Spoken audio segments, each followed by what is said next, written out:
Quantos querem continuar ouvindo Deus falar, digam amém. De verdade, quantos aqui ainda têm forças para dar glória a Deus? E quem encontra pelo menos um motivo para dizer aleluia? Graças a Deus. Abra sua Bíblia, por favor, no segundo livro dos reis de Israel, o capítulo de número 4. Segundo livro dos reis, capítulo de número 4. E nós encerraremos a leitura no versículo de número 11. Os que encontraram, segundo livro dos reis, capítulo 4, a partir do versículo 8 ao versículo de número 11, por favor, se manifestem dizendo graças a Deus. A palavra do Senhor diz assim: certo dia passou Eliseu por Sunem, onde havia uma mulher rica, a qual o constrangeu para comer pão. Daí, todas as vezes que passava por ali, entrava para comer. Disse a mulher ao seu marido: vejo que este que passa sempre por nós é santo homem de Deus. Façamos-lhe, pois, em cima um quarto, obra de pedreiro, e ponhamos-lhe nele uma cama, uma mesa, uma cadeira e um candeeiro. Quando ele vier a nós, retirar-se-á para ali. Vindo ele um dia para ali, retirou-se para o quarto e se deitou. Os que podem, digam amém. Meus irmãos, eu quero iniciar a exposição daquilo que Deus tem colocado em meu coração para esta oportunidade, reconhecendo que estamos diante de parte de uma das histórias mais conhecidas de toda a Bíblia. Reconheço também que ao longo da história da igreja, em especial a da igreja brasileira, grandes homens, e por que não dizer grandes mulheres de Deus, já nos trouxeram lições poderosíssimas dentro desta tão conhecida história. No entanto, eu também reconheço que Deus sempre pode nos ensinar alguma coisa a mais. E nós estamos diante dessa história tão conhecida, e não somente tão conhecida, mas uma história extremamente rica em lições e em detalhes espirituais. No entanto, para nós extrairmos ou começarmos a extrair algumas lições dentro dessa história, se fazem necessários alguns requisitos para não cometermos o erro na interpretação. Dentre esses, eu destaco o principal, que é de nós nos situarmos ao tempo.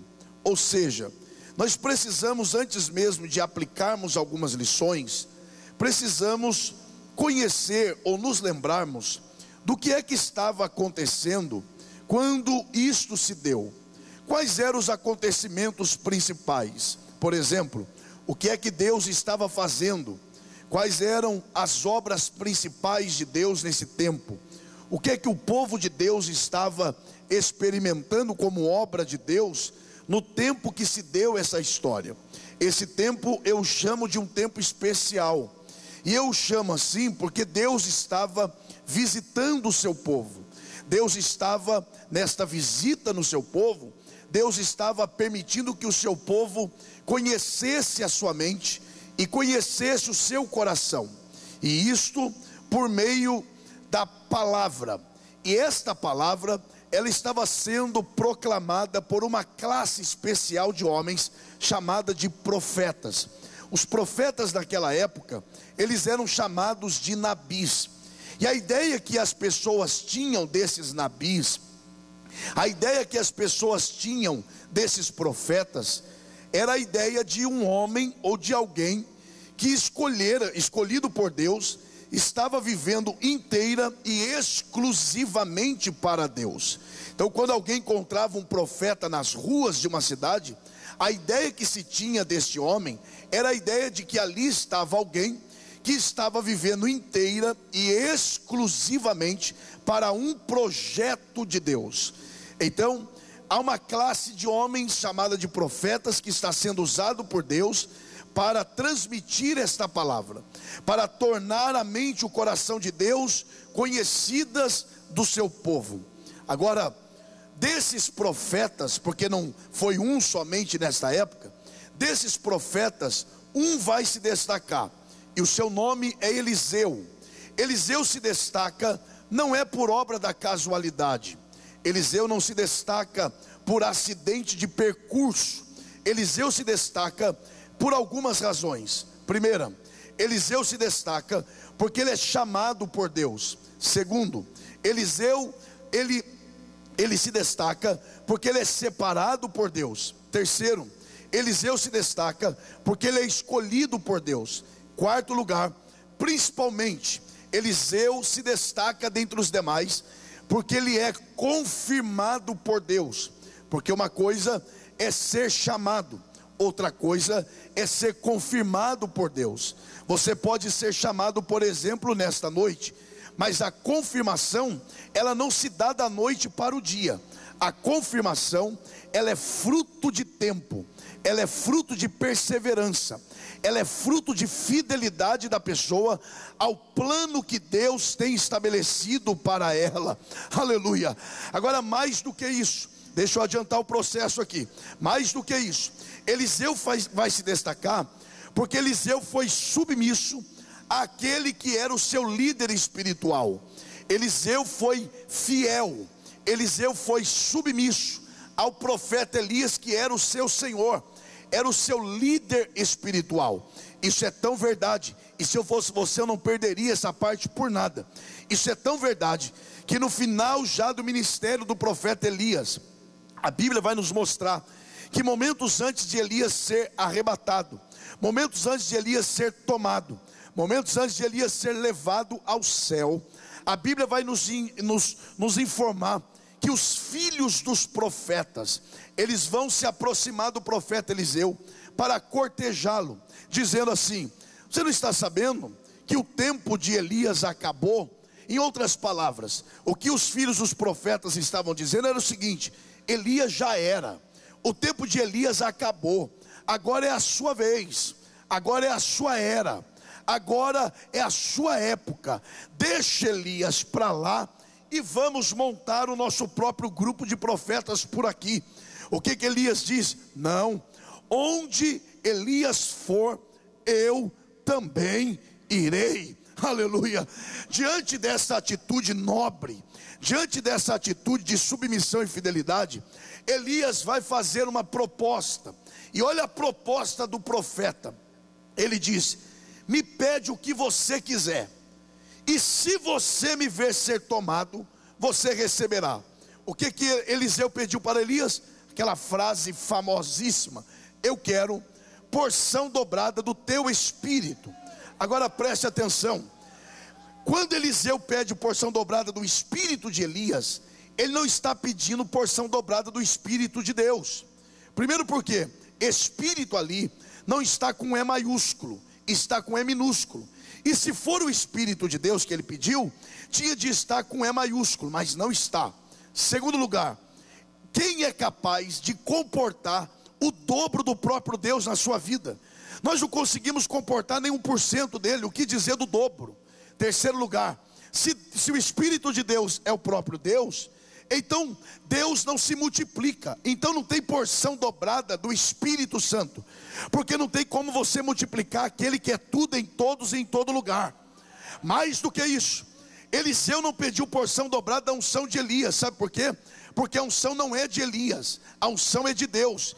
E quem dá unção ao homem não é outro homem. Quem dá unção ao homem é o dono da unção. E o dono da unção não é o homem, o dono da unção é o Deus Todo-Poderoso. Se eu fosse você, eu já tinha dado glória a Deus. Sabe por quê? Porque se Deus quiser te ungir agora, ninguém pode impedir, porque a unção é dele e ele dá a quem ele quer.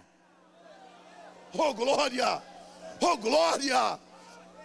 Pastor, mas Então, que espírito de Elias é este? Eliseu se volta. Quem está prestando atenção, diga amém. Eliseu se volta para Elias e diz: eu quero porção dobrada do teu espírito. Então, que espírito é esse? Ele disse: eu quero porção dobrada do seu caráter.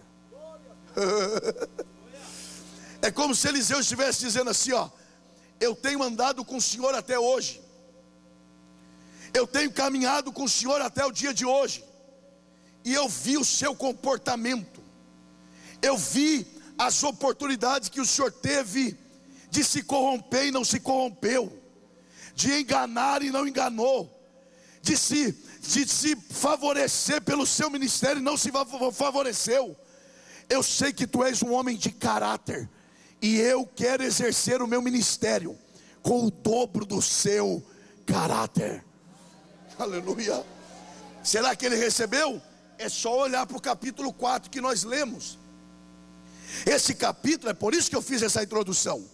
Esse capítulo 4 do segundo livro dos Reis é composto de 4 histórias: a da multiplicação do azeite, da viúva, da mulher sunamita que lemos parte, do veneno na panela e da multiplicação dos pães.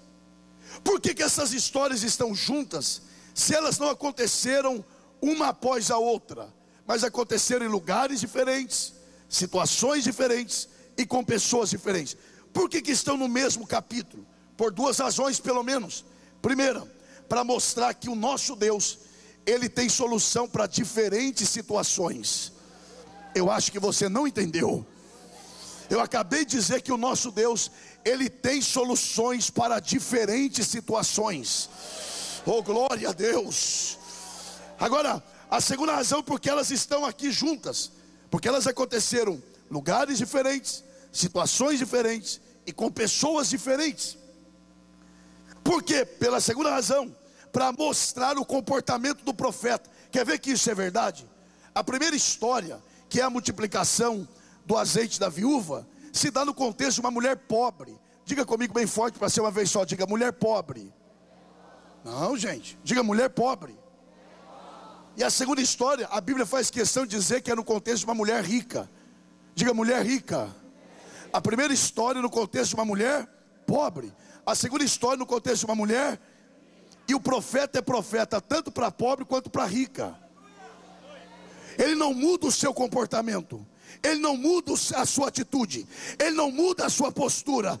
Para pobre eu sou homem de Deus, para rica eu sou homem do mesmo de Deus, do mesmo jeito, porque eu tenho o caráter de Deus em minha vida. Quem deseja isso da parte de Deus, levante a sua mão e dê o melhor glória a Deus que você já deu. Caráter. E aí é nesse contexto que a história vai se desenvolver. E olha como a história começa, pastor Moisés. Ela começa com uma expressão assim, ó: certo dia. Outras traduções dizem: sucedeu que um dia. Mas a ideia aqui é certo dia. Deixa eu correr aqui, mas eu tenho que falar isso. Aparentemente, a expressão certo dia não nos reserva lição nenhuma. Parece que está aqui apenas para ligar uma história a outra, mas não é.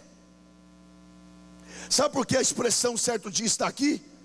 Para nos mostrar que tudo isso aqui que aconteceu aqui, aconteceu num dia normal, num dia qualquer, em mais um dia da existência e da execução do ministério profético de Eliseu.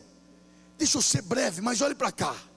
É como se Eliseu acordasse de manhã. Não estou dizendo que aconteceu. É como se, para você entender, e Eliseu se voltasse para Geazi e dissesse: dá uma olhada na agenda e veja qual é a programação do dia. Aí ele olha para a agenda, olha para o profeta e diz: nós vamos viajar. Viajar para profeta é a coisa mais normal. E para onde? Sunem. Sunem é viajar normal. Sunem normal, quer dizer um dia normal, um dia que não nos reserva a expectativa de grandes acontecimentos. Ou seja, na agenda de Eliseu, aquele dia era só mais um dia, mas na agenda de Deus, era o dia que Deus começaria a escrever uma história que nem o tempo poderia apagar. Sabe o que eu aprendo aqui? Deus não precisa de dias especiais para realizar o que Ele quer. Ele pega uma segunda-feira normal como esta e tem poder de escrever uma história poderosa em sua vida. Oh glória! Oh glória! Essa mão que você levanta para adorar ao Senhor, toque com respeito no ombro do seu irmão e diga para ele: o nosso Deus. Meu irmão, com ânimo de profeta, diga: o nosso Deus pega dias normais e escreve histórias sobrenaturais. Aleluia, aleluia, aleluia. Esse é o nosso Deus. Esse é o nosso Deus. Pastor Elias, e nesse dia normal, o que aconteceu? Outra coisa normal, porque em dias normais, a expectativa é que aconteçam coisas normais. E nesse dia normal, o que aconteceu? Outra coisa normal, o que? Eliseu passou por Sunem. Normal, um profeta passando para viajar. Eu vou ter que fazer uma pausa aqui. Só que em dias normais, se eu fosse você, eu não perderia. Só que em dias normais acontecem coisas normais só com pessoas normais. Porque se a pessoa não for normal, em dias normais acontecem coisas anormais. Já viu esse tipo de crente? Você pergunta para ele: e aí, o que achou do culto? Já começa errado. Porque você não tem que perguntar para o crente o que ele achou do culto, porque o culto não é para ele. Sabe por que às vezes o nosso culto não melhora? Porque a gente pergunta a opinião de quem não é para ser perguntado. O culto é para Deus. Então quem tem que dizer se o culto foi bom ou não é Deus. Pergunte para ele: o que o senhor achou do meu culto hoje? Ele vai dizer: aqui foi bom, ali foi ruim, muda isso, melhora aquilo. Ele vai te ensinar. Mas vamos trabalhar com essa ideia. Aí pergunta assim: o que você achou do culto? Aí já viu aqueles que falam assim: o culto? Normal. Crente que vem a um culto desse e acha um culto normal, é porque no mínimo ele é um crente normal. Porque se ele vem ao culto trazido pelo Espírito de Deus, o culto pode ser o mais normal. Para ele foi o melhor culto da vida dele. É glória. Eu vou te provar na Bíblia.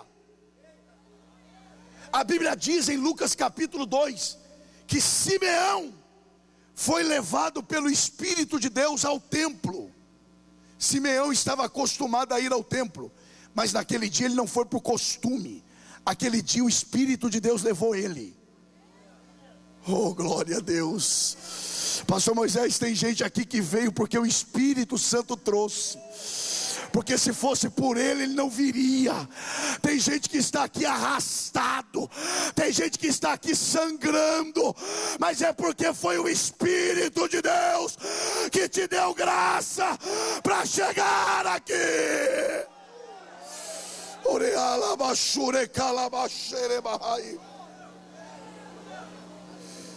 E Simeão foi levado pelo Espírito ao templo. Normal. Ele estava acostumado a ir ao templo. E o que está acontecendo no templo? Uma coisa normal. O que? Famílias levando bebês para serem apresentados no templo. Normal isso no templo. Mas num dia normal, numa prática normal, o Espírito de Deus que levou Simeão falou: olha para aquela família lá. Família pobre. Um pai, uma mãe e um bebê. Vai até ela.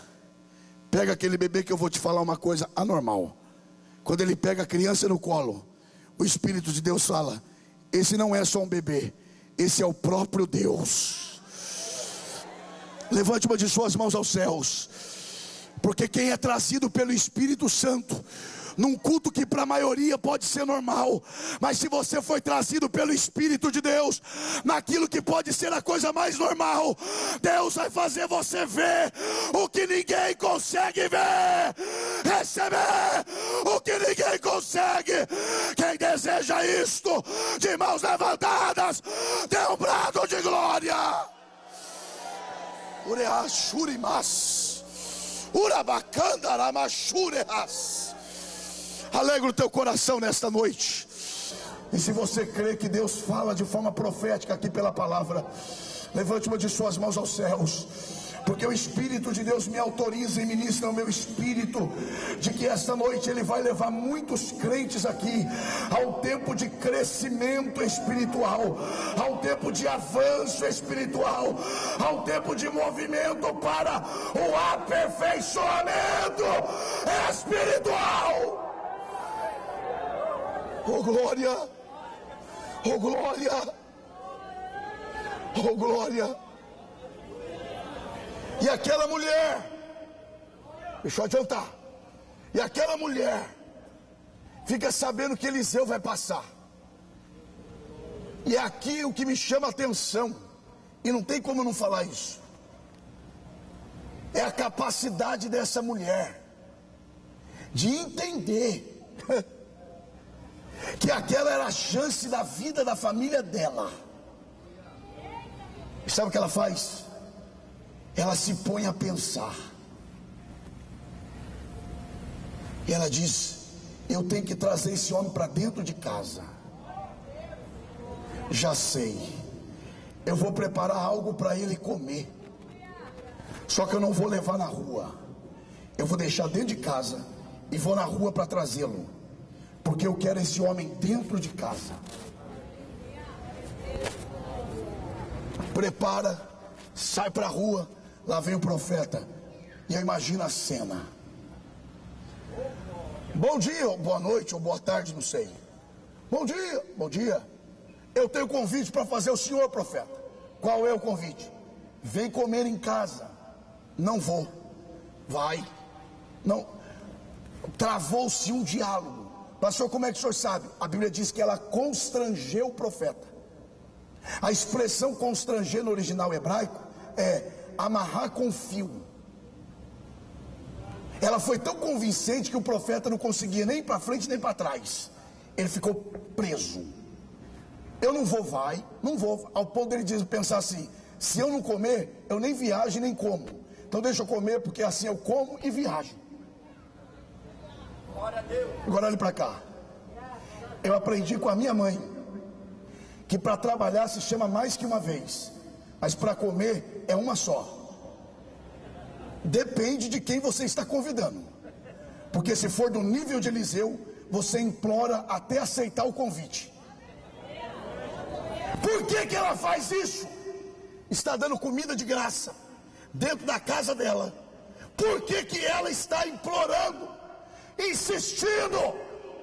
Porque ela sabia que só o fato dele pisar dentro da casa dela, a história da vida dela e da família dela nunca mais. Uriai Churimas. Levante uma de suas mãos aos céus. O crescimento espiritual que Deus vai te dar será tão grande que pessoas entenderão que só o fato de você pisar dentro da casa delas, a bênção de Deus virá sobre aquele lar. Quem acredita nisso, adore ao Senhor. Orai, chumiadarás. Quem crê nessa palavra? Quem crê nessa palavra? Ah, mas aí, pastor Robson, de tanto ela insistir, ele entra na casa. Já estou encerrando. Entra na casa. Quando ele entra na casa, o que é que tem para comer?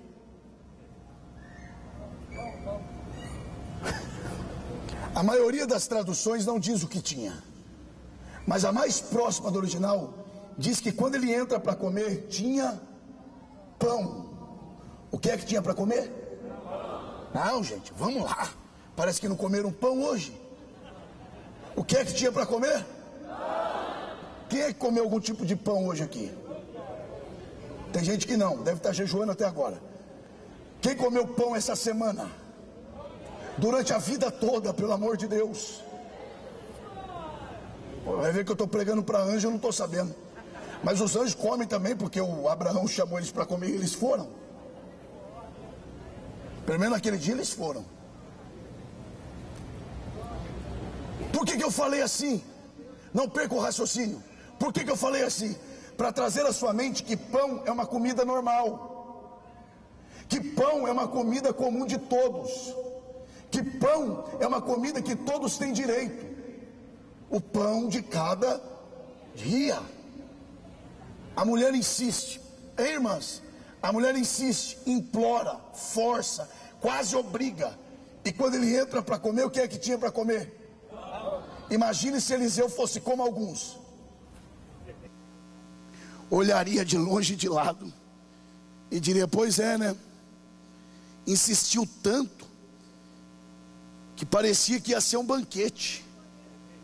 E a única coisa que tem para comer é pão. Se Eliseu agisse assim, uma tragédia teria acontecido. Uma família não experimentaria a bênção de ter um filho.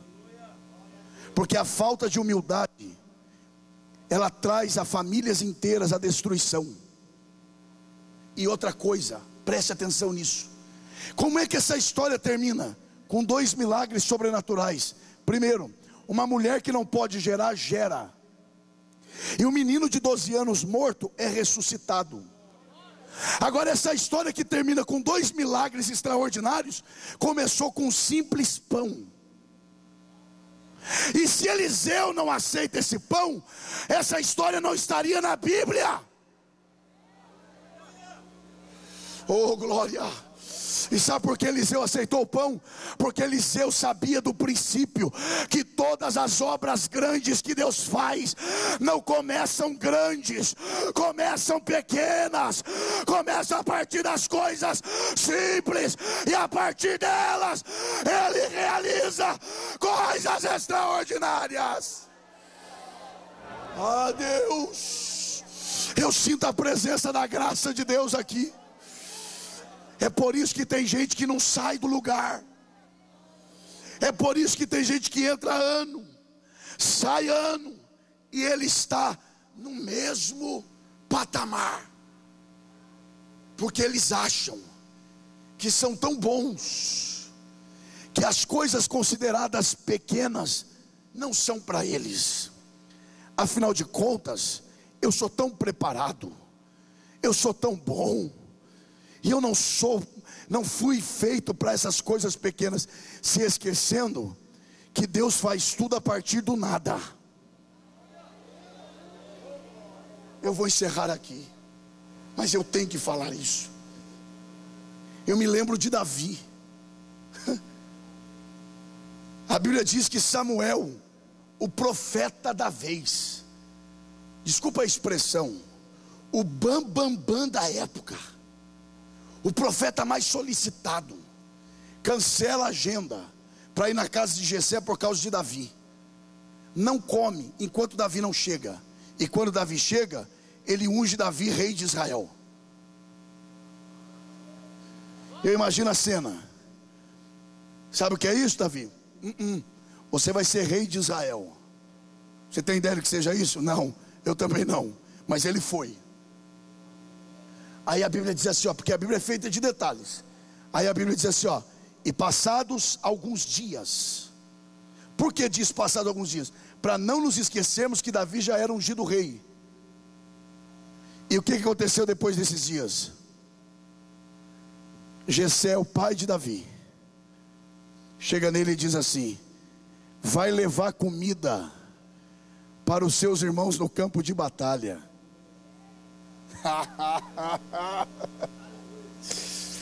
Imagina Davi: eu? Já está ficando louco? Meu tempo de diácono já passou.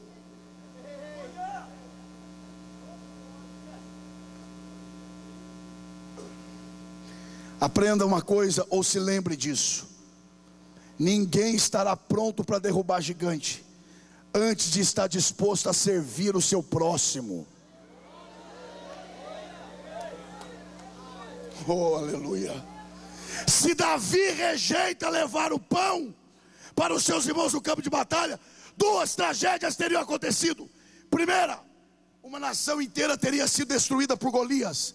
Segunda, Davi nunca entraria para a história como derrubador de gigante. Só que Davi era humilde. Davi olha para o seu pai e diz assim: sim, Senhor, eu vou levar. Eu fui ungido rei, mas eu ainda sei servir. Aleluia! E pastor, eu imagino Davi com a comidinha na mão e indo por campo adentro, e alguém encontrando Davi, perguntando: está indo aonde, Davi? Estou indo para o campo de batalha. Fazer o que, rapaz? Levar comida para os meus irmãos. Eu imagino Deus do céu dizendo: você que pensa, você não está indo levar comida. A comida foi só a isca para eu te levar. A comida foi só o imã para eu te atrair para lá. E quando você chegar lá, você vai ver que na verdade você não foi levar comida, você foi derrubar gigante. A comida foi só o teste de Deus. Quem entende a voz de Deus, se coloque em pé adorando ao Senhor. Alamai uiashure bakandaraia uremahai chueandarevai uinevas. Deus está falando com você. Esse tempo de escassez não é para te matar. Esse tempo das coisas pequenas não é para te humilhar. Não. Isso é para testar o seu coração. Isso é para provar no que você está firmado. Seja fiel no dia das coisas pequenas, porque a partir delas é que Deus completará a obra que Ele tem na sua vida. Quem está entendendo a voz de Deus aqui? Pastor, enquanto eu estou pregando, o Espírito de Deus está ministrando ao meu espírito, e Ele está dizendo: meu filho, é isso mesmo que eu quero que você fale. Porque existem pessoas aqui com chamadas tremendas, mas estão passando um tempo de sem entender o que está acontecendo. Tudo escuro, parece que o que eu prometi, diz o Senhor, não está se cumprindo, está caminhando por um caminho que não conhece. Descanse na bondade de Deus. Deus tem o controle da sua vida. Eu quero orar pela sua vida. Oh glória. Cadê o som dos chamados por Deus aqui? Cadê o som daqueles que estão entendendo a voz de Deus nessa noite? Cadê o alarido daqueles que estão entendendo que Deus marcou esta segunda-feira normal para falar com a sua vida? Orema chorecamauina erevas.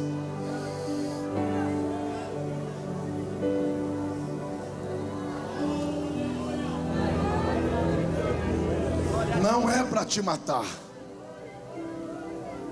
não é para te humilhar, não é para te ferir. É o imã de Deus. Aceite isso que você julga ser pequeno, e no final você vai ver: eu não estou levando pão, eu estou indo matar gigantes.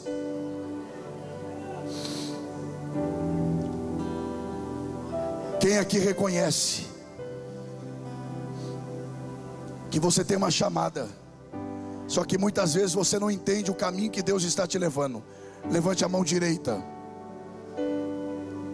Mas quem hoje quer aceitar a vontade de Deus, mesmo sem entender, e você para isso depende da graça de Deus, você que quer, junto com a mão direita, levante a mão esquerda.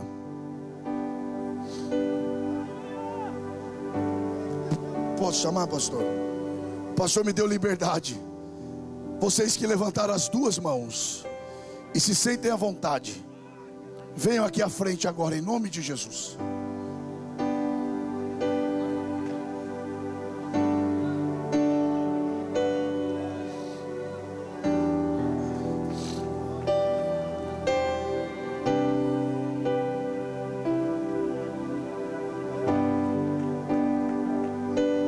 Venha exaltando o nome daquele que te chamou, daquele que marcou esta segunda-feira para falar com você,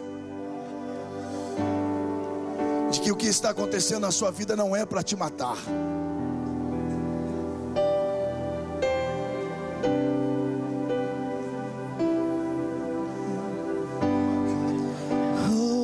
Olhe para cá. Sabe qual é esse tempo? É semelhante ao tempo que Abraão passou. Deus quer ver em você a capacidade que Abraão teve de valorizar e amar mais a Deus do que a promessa. Porque quando Deus falou mata Isaac, Deus estava dizendo mata a promessa que eu te fiz.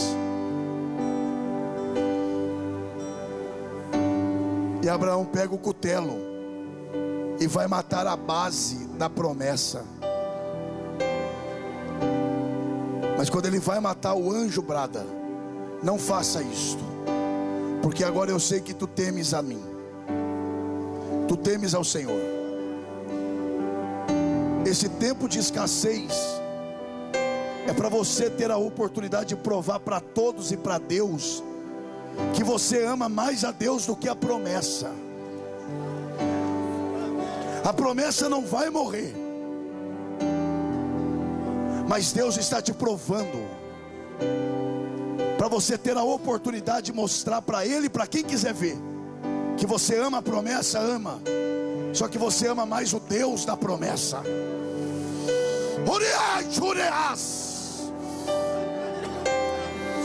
Eu quero orar por sua vida, e enquanto eu orar, a graça de Deus virá sobre a sua vida, e você será renovado aqui nesta noite, você será restaurado aqui nesta noite.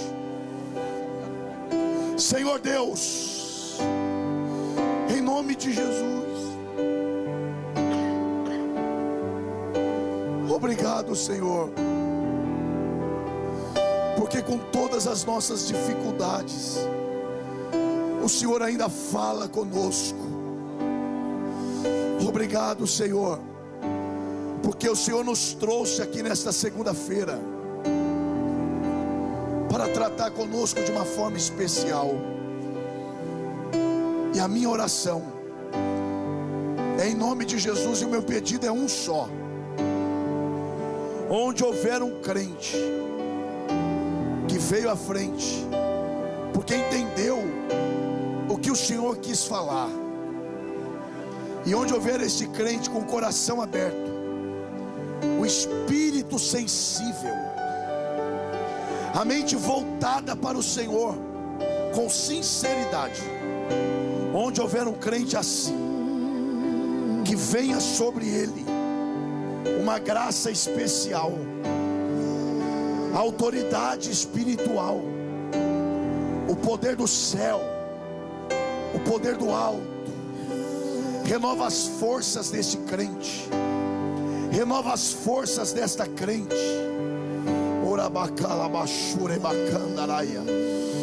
Enche este crente do teu poder, enche esta crente da tua unção, e que com isso eles entendam e tenham condições de permanecerem fiéis no tempo da escassez, no tempo da dificuldade, no dia das coisas pequenas.